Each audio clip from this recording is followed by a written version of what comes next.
SABOTEUR. Harry turns into target of criticised as participating in crusade against vaccine research.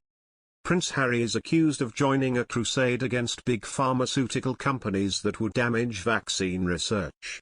The Duke of Sussex, 37, joined Pope Francis in calling for an international waiver of vaccine patents. Prince Harry has been outspoken about the need to break pharma monopolies that prevent vaccines from getting to communities around the world in need, journalist Andrew Orlowski notes. Harry has joined activists urging for the activation of an emergency compulsory licensing mechanism built into the World Trade Organization. They believe this will assist in allowing copies of vaccine products to be manufactured anywhere in the world. However, investigative journalist Andrew Orlowski was also quoted saying, "The Duke of Sussex has joined a pious crusade that would damage vaccine research. Removing patents will do little to help the world's poorest become vaccinated, contrary to Prince Harry's belief." Mr. Orlowski suggests, the problem with the high-status assault on intellectual property, IP, is that it fails to suggest a convincing alternative system to such rights, which today provide the incentives that deliver billions of investment to researchers. The Bureau of Investigative Journalism claimed to have found big pharmaceutical demands that led to a 3-month delay in vaccine deals being agreed upon. Their research, as noted by Mr. Orlowski, suggested that for Argentina and Brazil, no national deals were agreed at all.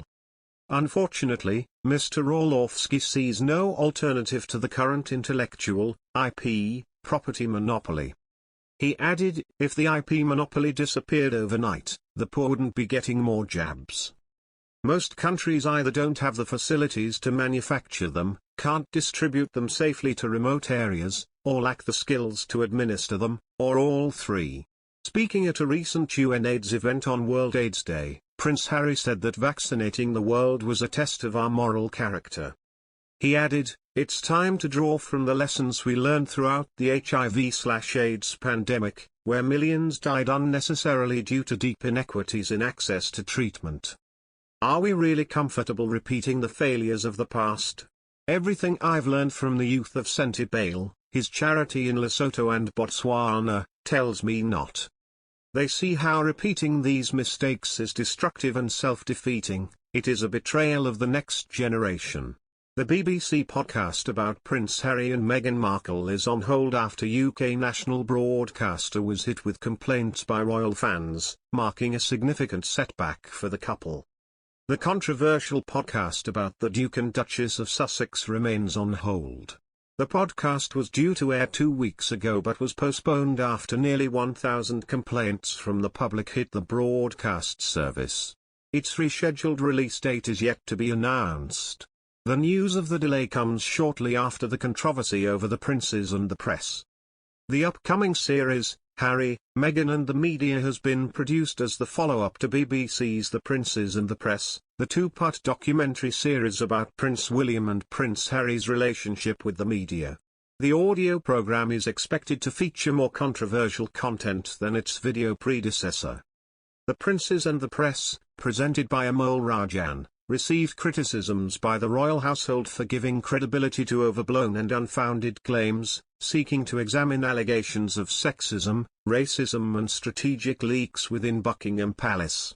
This prompted the service's broadcast to be moved from the BBC to ITV. The 2-part documentary showed suggestions that courtiers leaked negative stories about Harry and Meghan, and that there was competitiveness between households. The documentary gathered a rare joint statement from royal houses, including Clarence House. The series, which featured an interview with Meghan's top lawyer, was criticised by the royal family after being denied permission to view it ahead of its airing.